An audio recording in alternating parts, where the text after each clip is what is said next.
C Joseph Vijay எனும் நான்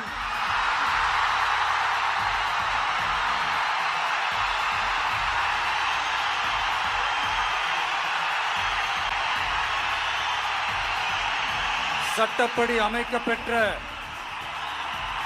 இந்திய அரசியல் அமைப்பின்பால்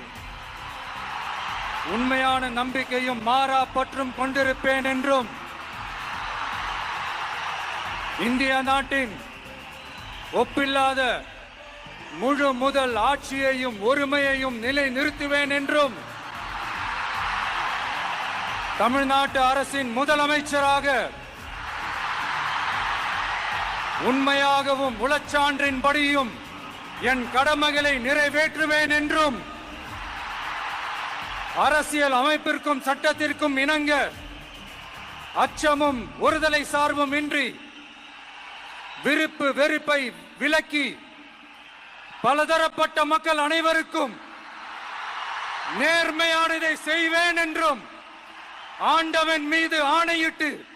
உறுதிமொழிகிறேன்.